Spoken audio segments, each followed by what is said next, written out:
Safest gym in town brings to you fitness की home delivery। अब घर बैठे बुलाएं आपकी सर्टिफाइड फिटनेस एक्सपर्ट जो बस आपसे कुछ क्लिक्स ही दूर हैं। डाउनलोड करें antimatter fit app. Choose your service, choose your time and choose your location. Sessions start at just ₹99। जय हिंद, मैं ललित खत्री और आप देख रहे हैं MTTV इंडिया। रविवार को हुए अजमेर नगर निगम चुनावों की गिनती खत्म हो चुकी है और बीजेपी का बोर्ड बनता दिखाई दे रहा है। पर ये सुबह से जब ये मतों की गिनती शुरू हुई और अभी जब सब नतीजे आ चुके हैं तो क्या माहौल है और किस तरह से बीजेपी के बोर्ड बनने का रास्ता तैयार हुआ, इस पर हमसे बात करने के लिए हमारे साथ मौजूद हैं MTTV इंडिया के एडिटर सुशील पाल। तो सुशील, आपने आज सुबह से आप पॉलिटेक्निक कॉलेज के वहीं मौजूद थे, तो सबसे पहले तो आपसे मैं पूछना चाहूँगा कि फाइनल रिजल्ट, अंतिम रिजल्ट क्या रहा नगर निगम चुनाव अजमेर के 2021 का? देखिए, अजमेर नगर निगम चुनाव की अगर हम बात करें तो भारतीय जनता पार्टी ने एक बार फिर शानदार प्रदर्शन किया है और उस शानदार प्रदर्शन के साथ भारतीय जनता पार्टी ने बहुमत हासिल किया है। 47 सीटें भारतीय जनता पार्टी की यहाँ पर जीत है, उन्होंने हासिल की है। 18 सीटों के ऊपर कांग्रेस है, 13 सीटों के ऊपर निर्दलीय है और एक सीट पर रालोपा की जो प्रत्याशी हैं वो विजयी रही हैं और रालोपा ने अपना खाता अजमेर नगर निगम चुनाव के जरिए अजमेर के अंदर खुला है। बीजेपी को हालांकि बीजेपी का मिशन 60 अजमेर में था, लेकिन मिशन 60 को भारतीय जनता पार्टी हासिल नहीं कर पाई है, लेकिन 47 सीटें भारतीय जनता पार्टी ने प्राप्त कर ली है और उसके साथ बहुमत भारतीय जनता पार्टी को अजमेर नगर निगम चुनाव के अंदर मिला है। और इसी के साथ भारतीय जनता पार्टी ने अब अपनी आगे की जो तैयारियां हैं उसको शुरू कर दिया है। यह सबसे महत्वपूर्ण बात है कि एक जो सबसे हॉट सीट थी वार्ड नंबर 66 में, जहां भारतीय जनता पार्टी के प्रत्याशी नीरज जैन खड़े हुए थे, उनके जीत को लेकर बहुत सारी चुनौतियां उनके सामने आई है। आज भी जब मतगणना हुई है तो मतगणना के दौरान ये देखने में आया कि उनकी जीत का जो अंतर था वो 1 से 3 के अंतर के बीच में घमासान मचता रहा। घमासान इतना गंभीर था कि अजमेर शहर के दोनों विधायकों को मौके पर पहुंचना पड़ा, जहां अजमेर दक्षिण और उत्तर के दक्षिण की जो विधायक है अनीता बघेल और अजमेर उत्तर के जो विधायक है वासुदेव देवनानी, दोनों को मौके पर पहुंचना पड़ा और वहां पर जो आरओ थे उनसे लड़ना पड़ा, उनसे झगड़ना पड़ा और जो घोषणा पत्र होता है जो जीत के बाद पार्षद प्रत्याशी को मिलता है वो उन्होंने उस लड़ाई झगड़े के बाद में हासिल किया है। वहाँ पर रीटोटलिंग भी हुई है और हंगामे की तस्वीर जो विजुअल हैं वो तमाम लोगों ने देखे हैं और हम भी दिखा रहे हैं कि किस तरीके से नीरज जैन जब वहाँ पर पहुँचे थे तो उनको जो जीत का प्रमाण पत्र होता है वो प्रमाण पत्र नहीं दिया जा रहा था, उसको लेकर काफ़ी हंगामा वहाँ पर मचा। ललित, तो सुशील, आप सुबह से ही वहाँ पर पॉलिटेक्निक कॉलेज में मौजूद हैं, तो जीत के बाद जो प्रत्याशी था उनका जो चुनावी जीत के बाद जो उन्होंने रैलियां निकाली वो उससे किस तरह का माहौल वहाँ दिखाई दे रहा था? क्या अभी भी वो सब चल रहा है? देखिए, बिल्कुल स्पष्ट अगर मैं बात करूं तो भारतीय जनता पार्टी के जो तमाम प्रत्याशी थे वो बाड़ेबंदी के अंदर थे। कांग्रेस के जो प्रत्याशी थे वो उतनी बड़ी संख्या में यहाँ पर नहीं पहुँचे थे क्योंकि उनको पहले से इस बात का अंदेशा था कि उनको वो चुनाव के परिणाम नहीं मिलने हैं जो परिणाम वो चाहते हैं।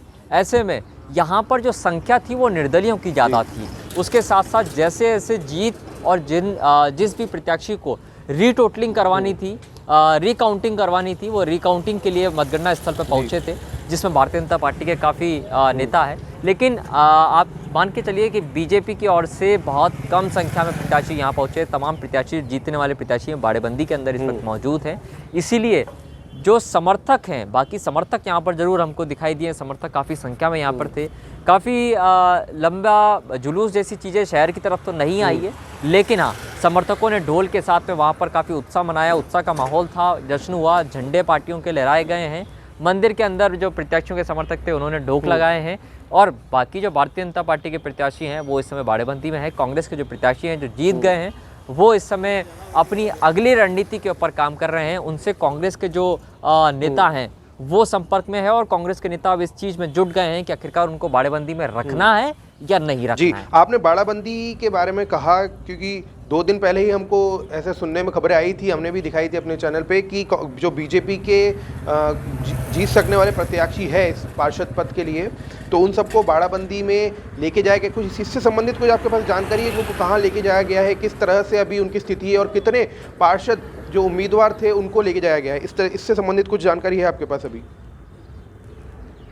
देखिए, वैसे पार्टियां इस पूरी बाड़ेबंदी को बेहद गोपनीय रखती है, इसकी जानकारी बाहर बहुत कम आ पाती है। लेकिन हमारे जो सोर्सेज हैं, हमारे सोर्सेज इस बात की जानकारी दे रहे हैं कि पैराडीजो रिजॉर्ट में अभी तक भारतीय जनता पार्टी के प्रत्याशियों को रखा गया था, लेकिन अब तमाम प्रत्याशियों को हो सकता है कि भारतीय जनता पार्टी उदयपुर ले जाए। उदयपुर की जानकारी हमारे सोर्सेज हमको दे रहे हैं कि भारतीय जनता पार्टी आज देर शाम या कल सुबह तक अपने तमाम जीतने वाले जो पार्षद हैं उनको उदयपुर ले जाएगी। उदयपुर में 6 फरवरी तक उनको वहीं रखा जाएगा, और ऐसा भी हो सकता है कि उदयपुर के नज़दीकी जो इलाके हैं जहाँ पे माउंट आबू भी आ जाता है, माउंट आबू भी पार्टी उनको ले जा सकती है। 6 तारीख को इन तमाम प्रत्याशियों को पार्षद पद के जो ये पार्षद जो हैं चुने हुए लोग हैं, इनको वापस 6 तारीख की रात्रि को अजमेर लेकर आ सकती है, और 7 तारीख को जब मेयर का चुनाव होगा तब तमाम प्रत्याशियों को नगर निगम ही लेकर आएगी, और कांग्रेस पार्टी भी ऐसा ही करेगी। कांग्रेस पार्टी में अगर हम बात करें तो बाड़ेबंदी को लेकर स्थिति अभी कुछ भी स्पष्ट नहीं है, क्योंकि कांग्रेस पार्टी के पास ज़्यादा प्रत्याशी है नहीं। लेकिन डिप्टी मेयर पद को लेकर कांग्रेस की ओर से ये कोशिश की जा सकती है कि मेयर भले ही भारतीय जनता पार्टी का बन जाए, लेकिन डिप्टी मेयर कांग्रेस का बने। इसके लिए कांग्रेस सरकार से लेकर कांग्रेस के जो स्थानीय कद्दावर नेता हैं उन्होंने जोड़ तोड़ शुरू कर दिया है, निर्दलियों से संपर्क साधना उन्होंने शुरू कर दिया है। लेकिन यहाँ पे जो आंकड़ा है, निर्दलियों का 13 है और कांग्रेस का 18 है, तो ऐसे में बड़ी चुनौती रहेगी। लेकिन भारतीय जनता पार्टी कॉन्फिडेंट है कि मेयर और डिप्टी मेयर दोनों ही सीटों के ऊपर उनका कब्जा होने वाला है। आपने मेयर के बारे में मैं बोला, तो मेयर से ये संबंध में पूछना चाहूँगा कि ये तो स्पष्ट हो चुका है कि बोर्ड बीजेपी का बनने वाला है, परंतु जिस तरह से हमको ये एक तरह से 2 हमारे प्रमुख विधायक है और इनके द्वारा जो अलग अलग कुछ नाम जो मेयर के लिए दिए जा रहे हैं, तो आपको क्या लगता है कि आने वाले समय में बीजेपी की रणनीति मेयर चुनने के लिए किस तरह से रहेगी? देखिए, बीजेपी ने मेयर कैंडिडेट ऑलमोस्ट ब्रजलता हाड़ा को बना लिया है, ऐसा हमारे सोर्सेस कह रहे हैं। और चुनाव प्रचार के दौरान जनसंपर्क जब हो रहा था, तैयारियां हो रही थी, तभी ये चीज़ें बिल्कुल स्पष्ट होती नज़र आ रही थी। लेकिन देखिए, यहाँ पर अभी मुझे लगता है कि भारतीय जनता पार्टी में झगड़ा जो है वो अब असलियत में शुरू होगा, क्योंकि ब्रजलता हाड़ा के नाम के बाद में कई ऐसे नाम और हैं जिनके ऊपर चर्चा हो सकती है। जब पार्षद, ये चुने हुए पार्षद जो हैं, ये जब पार्षद दल का नेता चुनने के लिए एक साथ बैठेंगे, तो उस बैठक के दौरान ये झगड़ा शुरू होगा, और उस झगड़े के दौरान ऐसा हो सकता है कि अजमेर उत्तर के जो विधायक है वासुदेव देवनानी, वो अपनी ओर से किसी नाम को प्रपोज करें, अपने पार्षद दलों के जरिए, अपने समर्थक जो पार्षद दल हैं उनके, जो उत्तर विधानसभा से जीत कर गए हैं, उनमें से कोई एक नाम आगे करें, उसकी पैरवी करें। या ये भी हो सकता है कि दक्षिण के इलाके से ही कोई और नाम करे। अनिल नरवाल की पत्नी है, उनका वंदना नरवाल, उनका नाम इसमें दौड़ में शामिल था, लेकिन उनको वार्ड नंबर 7 से हार का सामना करना पड़ा, इसलिए वो नाम यहाँ पर कटता हुआ नज़र आता है। लेकिन झगड़ा जो है मुझे लगता है कि शुरू होगा। लेकिन भारतीय जनता पार्टी के अंदर बहुत केडर बेस्ड पार्टी है, वहाँ पर जो चीज़ें चलती हैं वो बहुत ही अनुशासनात्मक तरीके से चलती हैं, तो झगड़ा खुलकर बाहर आना बहुत मुश्किल है। लेकिन सोर्सेज के ज़रिए जानकारियां लगातार आती रहेंगी, जो हम दर्शकों को अपने पहुंचाते रहेंगे, बताते रहेंगे कि आखिरकार क्या कोई उनकी बैठक में पार्षद दल का नेता चुनते वक्त कोई झगड़ा हुआ है या नहीं हुआ है, या किन नामों को लेकर सहमति और असहमति दोनों बन रही है। लेकिन इतना ज़रूर तय है कि जो अजमेर चुनाव के जो प्रभारी बनाए गए थे अरुण चतुर्वेदी, उनसे ज़रूर इसके ऊपर मंत्रणा होगी। इसके साथ साथ भारतीय जनता पार्टी के जो प्रदेश अध्यक्ष हैं सतीश पूनिया, उनके साथ भी चर्चा होगी, और उसके बाद में किसी एक नाम पर जब आपस में सहमति बन जाएगी, वो दोनों विधायक भी हों, क्योंकि दोनों ही विधायक ब्रजलता हाड़ा को मेयर नहीं बनाना चाहते हैं। ये सबसे महत्वपूर्ण बात मैं आपको इस वक्त बता रहा हूँ कि ब्रजलता हाड़ा के लिए दोनों ही विधायक जो हैं वो पक्ष में नहीं है। कोई और नाम के ऊपर भी बैठक के दौरान जब पार्षद दल का नेता चुनने की बारी आएगी, तब इस बात पर चर्चा हो सकती है, और उसी नाम के साथ साथ ब्रजलता हाड़ा के नाम के साथ साथ उस नाम को भी अरुण चतुर्वेदी और सतीश पूनिया के पास भेजा जाएगा, और उसके बाद ये हो सकता है कि जिस नाम को प्रदेश तय कर देगा वही नाम यहाँ पर पार्षद दल का नेता वही चुना जाएगा। लेकिन ये आने वाले 2 से 3 दिन के अंदर आप मान के चलिए, ये जो झगड़े वाली चीज़ है कि क्या वाकई भारतीय जनता पार्टी में कोई झगड़ा होगा या नहीं होगा, पार्षद दल का नेता किसे चुना जाएगा, यह अभी अगले से 2 से 3 दिन के अंदर स्पष्ट हो जाएगा। लेकिन इतना ज़रूर तय है कि Bharatiya Janata party cadre based party है और उसी के तहत सारी चीज़ें भारतीय जनता पार्टी में होने वाली जी। तो क्या इस बार हम लोग ऐसा मान सकते हैं कि जो मेयर चुना जाएगा तो अजमेर के दोनों विधायकों का समर्थन उसे प्राप्त होगा, ऐसा क्या हम मान सकते हैं? बिल्कुल, इस बार ये हो सकता है, क्योंकि इससे पहले हमने देखा है कि दोनों ही विधायक, उत्तर और दक्षिण के विधायक जो हैं वो अपने अपने मेयर कैंडिडेट के लिए लड़ाई करते रहते हैं। लेकिन इस बार ऐसा हो सकता है कि अजमेर उत्तर और दक्षिण के विधायक एकजुट होकर भाजपा शहर अध्यक्ष जो हैं पीरशील हाड़ा, डॉक्टर पीरशील हाड़ा, उनकी जो वाइफ ब्रजलता हाड़ा खड़ी हुई है, उनके खिलाफ कोई और कैंडिडेट भी तैयार कर लें, किसी और नाम को भी प्रपोज करें, तो इसमें इन दोनों विधायकों की सहमति हो सकती है। क्योंकि ब्रजलता हाड़ा के मेयर बनने से अनीता बघेल नाखुश कहीं ना कहीं हमको नज़र आती है, वासुदेव देवनानी भी हमको नाखुश नज़र आते हैं, क्योंकि कई ऐसे टिकट हैं, जब टिकट का वितरण भारतीय जनता पार्टी में हुआ था तब अनीता बघेल के कई नामों के सामने डॉक्टर पीरशील हाड़ा ने अपने नामों को खड़ा किया था। इसीलिए उसी बात से ये चीज़ यहाँ पर पता चल रही है कि जो डॉक्टर पीरशील हाड़ा की धर्मपत्नी है ब्रजलता हाड़ा, इनके नाम को लेकर, इनके मेयर बनाने को लेकर बहुत सारे संशय हैं और दोनों विधायक किसी एक नाम पर सहमति बनाकर प्रदेश के नेतृत्व को वो नाम सौंप सकते हैं। आपने एक चीज़ बताई कि जो अलग अलग नाम चुने गए थे, अलग अलग जो भी पार्षद जीत के आए हैं और फाइनल जो रिजल्ट आया है, क्या इस फाइनल रिजल्ट के बाद जो भी नाम आगे से चुना जाएगा, क्या जो पार्षद है वो उसी नाम पर सहमति अपनी दिखाएंगे या फिर जो नए अभी जो पार्षद चुने गए हैं इनसे उस मेयर के चुनाव में किसी तरह का कोई अनबन हो सकता है? देखिए, सबसे महत्वपूर्ण बात यह है कि पार्षद टिकट वितरण जब हुआ था तब आपने देखा होगा कि अजमेर उत्तर और दक्षिण दोनों ही विधायकों के घर पर जितने भी दावेदार थे, उन तमाम दावेदारों का हुजूम उमड़ा पड़ा था उनके घर के ऊपर। और वहीं अगर आप दूसरी तस्वीर आप देखेंगे तो भाजपा शहर के जो जिला अध्यक्ष हैं डॉक्टर पीरशील हाड़ा, उनके घर पर वैसा हुजूम नहीं था जैसा हुजूम दोनों विधायकों के घर पर था। विधायकों की बहुत बड़ी हिस्सेदारी होती है एक तरीके से, आप मान के चलिए टिकट वितरण के दौरान उनका एक प्रतिनिधित्व होता है, क्योंकि सबसे बड़े जो नेता हैं वो एक तरीके से उनके विधायक ही रहते हैं। हालांकि संगठन सर्वोपरि भारतीय जनता पार्टी में होता है, लेकिन इस बार हमने ये देखा था कि दोनों विधायक जिसको चाहते थे उनको टिकट मिला है।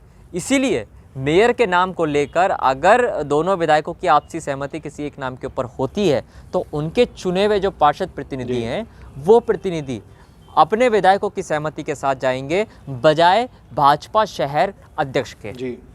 अगर हम कांग्रेस की बात करें तो ये तो तय है कि मेयर के लिए बीजेपी का ही एक कैंडिडेट चुना जाएगा, परंतु अगर हम कांग्रेस की बात करें और क्या वो डिप्टी मेयर चुनाव के लिए अपनी जो ताकत है वो दिखा सकती है और कितना ताकत अपनी लगा सकती है और किस तरह से ये कोशिश कर सकती है कि डिप्टी मेयर के जो पद है उस पर किसी कांग्रेस के व्यक्ति को सुशोभित किया जाए, किस तरह से ये हो सकता है?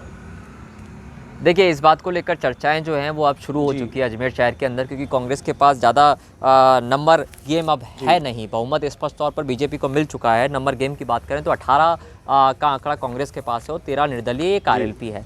लेकिन मेयर के लिए सीधी तौर पर दिखाई दे रही है कि कांग्रेस के पास मुझे नहीं लगता कि कोई मौका अब दिख रहा है। डिप्टी मेयर के लिए भी भारतीय जनता पार्टी दौड़ के अंदर पूरी तरीके से कॉन्फिडेंट है कि डिप्टी मेयर भी उन्हीं का बनने वाला है। लेकिन कांग्रेस से एक नाम जो सबसे बड़ा नाम उभर के सामने आ सकता है और पूरी तरीके की कोशिश उनकी डिप्टी मेयर बनने की हो सकती है, वो नाम है गजेंद्र सिंह रलावता। गजेंद्र सिंह रलावता वार्ड नंबर 72 से चुनाव जीत कर आए हैं, कांग्रेस के प्रत्याशी बनाए हैं और उनके भाई महेंद्र सिंह रलावता कांग्रेस पार्टी की ओर से एमएलए प्रत्याशी रह चुके हैं। ऐसे में उस समय उनको हार का सामना करना पड़ा था, लेकिन गजेंद्र सिंह रलावता की जो पकड़ है वो भारतीय जनता पार्टी और कांग्रेस दोनों पार्टी के पार्षद प्रत्याशियों से और पार्षदों से बहुत अच्छी है। तो उनकी जो ट्यूनिंग है उसी ट्यूनिंग का लाभ इस दौरान इस पूरे डिप्टी मेयर का चयन करते वक्त वो उठा सकते हैं। इसीलिए इस नाम को लेकर चर्चा जो है वो अजमेर में शुरू हो चुकी है कि डिप्टी मेयर की दौड़ के अंदर सबसे तेज़ी से अगर कोई जोर आजमाइश करेगा तो वो गजेंद्र सिंह रलावता कांग्रेस पार्टी से हो सकते हैं। और मुझे ये भी लगता है कि अगर वो प्रयास करते हैं तो उनके लिए ज़्यादा मेहनत की बात नहीं होगी, क्योंकि भारतीय जनता पार्टी में एक रायशुमारी अगर डिप्टी मेयर पद को लेकर नहीं हो पाई है तो फिर आप ये मान के चलिए कि भारतीय जनता पार्टी में जो झगड़ा होगा उस झगड़े का असर ये होगा कि कांग्रेस पार्टी का एक डिप्टी मेयर गजेंद्र सिंह रलावता चुन के सदन में पहुँच सकते हैं। अच्छा, देखिए, जैसे राज्य में राज्य सरकार जो है वो कांग्रेस की है और जो अजमेर में बोर्ड बनता दिख रहा है वो बीजेपी का बनता दिख रहा है। तो क्या ऐसी स्थिति में जो कांग्रेस के वार्ड प्रत्याशी चुने गए हैं, पार्षद चुने गए हैं, तो उनके वार्ड की क्या स्थिति रहने वाली है? क्या इससे उनको फायदा होने वाला है या इससे किसी तरह का कुछ नुकसान भी हो सकता है? देखिए, राजस्थान में अगर हम बात करें तो राजस्थान में अशोक गहलोत कांग्रेस की सरकार है। नगर निगम जो है बोर्ड भारतीय जनता पार्टी का बन रहा है। ऐसे में मुझे नहीं लगता कि किसी प्रकार की दिक्कत यहाँ पर अजमेर में होने वाली है, क्योंकि इससे पहले भी कांग्रेस का वार्ड रहा है। और आपने धर्मेंद्र में जो पूर्व मेयर रहे हैं धर्मेंद्र गहलोत, उनका कार्यकाल देखा होगा। किसी भी कांग्रेस के पार्षद ने ये शिकायत भारतीय जनता पार्टी के मेयर से नहीं की थी कि उनके वार्ड में कोई काम नहीं हो रहा है। जिस तरीके का मैनेजमेंट धर्मेंद्र गहलोत के समय पर भारतीय जनता पार्टी ने अजमेर नगर निगम में दिखाया था, ऐसा ही मैनेजमेंट आपको यहाँ पर भी देखने को मिल सकता है। कांग्रेस की यही सबसे बड़ी कमजोरी है कि उनके खुद के जो नेता हैं, जो पार्षद हैं, जो मंत्री हैं, वो तमाम लोग भारतीय जनता पार्टी के साथ इतने घुल मिल जाते हैं कि उसका जो सीधा असर होता है वो कांग्रेस पार्टी को उठाना पड़ता है, उनके संगठन को उठाना पड़ता है। आप देखेंगे कि भारतीय जनता पार्टी का 5 साल का जब पिछला कार्यकाल रहा तो उस दौरान कांग्रेस के किसी भी पार्षद ने किसी भी भारतीय जनता पार्टी के मेयर और डिप्टी मेयर के खिलाफ कोई आवाज़ नहीं उठाई है। तो ऐसे में मुझे नहीं लगता कि आने वाले समय के अंदर कोई चुनौती भारतीय जनता पार्टी के सामने होगी। लेकिन इतना ज़रूर हो सकता है कि अगर गजेंद्र सिंह रलावता डिप्टी मेयर पद के ऊपर बैठते हैं तो सरकार के इशारों पर वो बहुत कुछ गेम अपना बिगाड़ सकते हैं। मेयर को काम करने के दौरान कई चुनौतियों का सामना भी करना पड़ सकता है। तो कांग्रेस के वार्डों के अंदर दिक्कत मुझे नहीं लगता किसी प्रकार की कहीं आने वाली है। एक चीज़ और पूछना चाहूँगा, क्या डिप्टी मेयर के लिए ज्ञान सारस्वत जी का नाम खबरों में आ रहा है? किसी तरह की कोई बात उठ रही है ज्ञान सारस्वत जी के लिए? तो कांग्रेस देखिए, महत्वाकांक्षाएं हर पार्षद की है इस वक्त। हर पार्षद ये चाहता है, क्योंकि भारतीय जनता पार्टी में बहुत सारे नाम है डिप्टी मेयर को लेकर, चाहे वो नीरज जैन हो, चाहे वो रमेश सोनी हो, चाहे वो अजय वर्मा हो, और जिस नाम का जिक्र आप कर रहे हैं ज्ञान सारस्वत, ये नाम भी एक बड़ा नाम है। और ये वो शख्स हैं जिनके जो अपनी जीत को लेकर पूरी तरीके से निश्चित थे।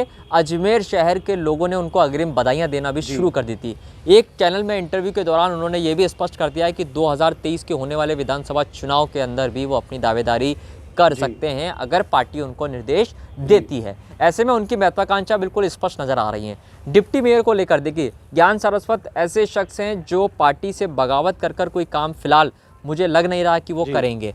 तो ऐसे में दोनों विधायकों की सहमति जिन नाम के ऊपर होगी वही नाम आगे होंगे। और ज्ञान सारस्वत का नाम मुझे बहुत कम लग रहा है कि ज्ञान सारस्वत को ये मौका मिलने वाला है। हालांकि दौड़ में वो शामिल हैं, लेकिन इस दौड़ में शामिल होने के साथ क्या उनको मंजिल मिलेगी, ये देखने वाली बात होगी। एक चीज़ और पूछना चाहूँगा कि निर्दलीयों की संख्या कम है, परंतु क्या मेयर या डिप्टी मेयर के चुनाव में इनकी कुछ विशेष भूमिका रहने वाली है? देखिए, विशेष भूमिका मुझे नहीं लगता है कि अब निर्दलियों की कोई खास रहने वाली है। लेकिन बहुत निर्दलीय प्रत्याशी ऐसे हैं जो भारतीय जनता पार्टी विचारधारा के हैं। भारतीय जनता पार्टी ने पहले ही चुनाव जब हो रहे थे, मतगणना से पहले ही ये स्पष्ट कर दिया था कि पार्टी को अगर ज़रूरत लगी निर्दलीय प्रत्याशियों को पार्टी में लाने की, तो वो निर्दलीय प्रत्याशियों के संपर्क में है। और जो भारतीय जनता पार्टी विचारधारा के निर्दलीय प्रत्याशी हैं उनको वो वापस पार्टी में ले सकती है। तो निर्दलीय से संपर्क भारतीय जनता पार्टी का है। और उनका जो वोटिंग जब होगी तो मुझे लगता है कि वोटिंग के दौरान निर्दलीय प्रत्याशी भी ये आराम से बहुत अच्छे तरीके से देख पाएंगे कि किसको बहुमत मिला और किसको मेयर के लिए उनको वोट करना चाहिए। तो मुझे ऐसा लगता है कि निर्दलीय जो प्रत्याशी हैं वो मैक्सिमम प्रत्याशी भारतीय जनता पार्टी के साथ जाएंगे। और इसके लिए भारतीय जनता पार्टी ने जिस तरीके का मैनेजमेंट अभी अपनाया होगा, जो संपर्क उन्होंने किए होंगे, वो संपर्क के आधार पर मैं आपको ये कह सकता हूँ कि मैक्सिमम निर्दलीय प्रत्याशी जो हैं वो भारतीय जनता पार्टी के साथ जाने वाले हैं। इन चुनावों में बीजेपी की क्या ऐसी पावर रही जिसके कारण इनको पूरी तरह से इस बीजेपी बोर्ड बनता दिख रहा है, और क्या कमजोरियां रही जिसके कारण कुछ ऐसे वार्ड जहां पर बीजेपी का जीतना तय था वहां पर भी उन्हें हार का सामना करना पड़ा? देखिए, बीजेपी के सामने मिशन 60 था। बीजेपी मिशन 60 लेकर चल रही थी। उन्हें उम्मीद थी कि 80 में से 60 वार्ड जो हैं वो भारतीय जनता पार्टी जीतेगी। सबसे पहले मैं आपसे कमजोरी का जिक्र कर लेता हूं। भारतीय जनता पार्टी के सामने एक बड़ी कमजोरी जो इस चुनाव में रही वो ये रही कि उनका जो टिकट वितरण था वहाँ पर भारतीय जनता पार्टी से बागी होकर जो निर्दलीय के तौर पर चुनाव जिन लोगों ने लड़ा है उनको बैठा नहीं पाई, उनको उनको संभाल नहीं पाई। उन्होंने जो दिक्कत भारतीय जनता पार्टी को दी वही उनके सामने बड़ी चुनौती रही, क्योंकि निर्दलीय प्रत्याशी जो भारतीय जनता पार्टी विचारधारा के थे, उन तमाम निर्दलीय प्रत्याशियों ने भारतीय जनता पार्टी का बड़ा वोट बैंक जो है उसको तोड़ा है, उसको काटा है, और इसी का खामियाजा इस चुनाव के अंदर भारतीय जनता पार्टी को देखना मिला है। पावर की अगर ताकत की बात करें कि जो मजबूती भारतीय जनता पार्टी के इस चुनाव में देखने को मिली है, वो उनका सबसे बड़ा संगठित रहना। उनकी पार्टी के अंदर दो फाड़ कोई गुटबाजी नज़र नहीं आई। बूथ के ऊपर जो मैनेजमेंट, कार्यकर्ताओं की संख्या, हर वर्ग ये चाहता था भारतीय जनता पार्टी से जुड़ना चाहता था, उनके पार्षदों को जिताना चाहता था, और उसी ताकत का ये परिणाम है कि ये उनको मिला। सबसे महत्वपूर्ण बात है कि इस चुनाव के अंदर कई लोगों ने प्रधानमंत्री नरेंद्र मोदी के नाम का भी उपयोग किया है, तो कहीं ना कहीं उस नाम का फ़ायदा भी यहाँ पर मिला है भारतीय जनता पार्टी को। अगर यही प्रश्न हम कांग्रेस के लिए करें तो वैसे तो उनके बहुत ज़्यादा पार्षद नहीं चुने गए, पर फिर भी किस तरह की ताकत और किस तरह की कमजोरी कांग्रेस में देखने को मिलती है?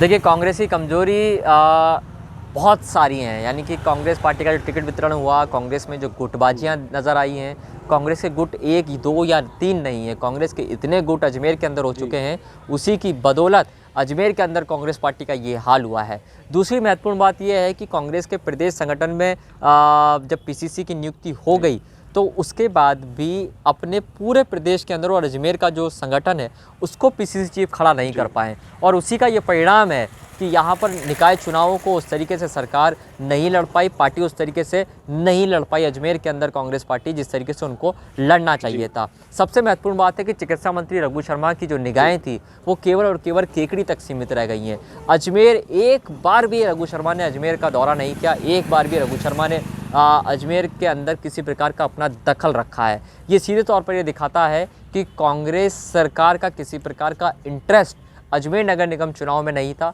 ना ही उन्होंने किसी मंत्री को यहाँ पर किसी जिम्मेदारी के लिए भेजा, और ना ही संगठन के जो पीसीसी चीफ हैं उन्होंने किसी प्रकार की जिम्मेदारी के लिए उस तरीके का, उस लेवल का उत्साह दिखाया जिस लेवल का उत्साह उनमें होना चाहिए था। और इसी की बदौलत कार्यकर्ता तितर बितर थे, कार्यकर्ताओं में वो जोश नहीं था जो जोश कार्यकर्ताओं में होना चाहिए था। हालांकि हर मर्तबा ये देखा गया है कि जिसकी सत्ता होती है उस सत्ता के साथ साथ संगठन को बड़ी मजबूती चुनाव के दौरान मिलती है, लेकिन कांग्रेस पार्टी में ऐसा होता नजर नहीं आया। ललित, बहुत बहुत धन्यवाद सुशील पाल हमसे बात करने के लिए, और जो समस्त जानकारी थी वो हम तक और हमारे दर्शकों तक पहुंचाने के लिए।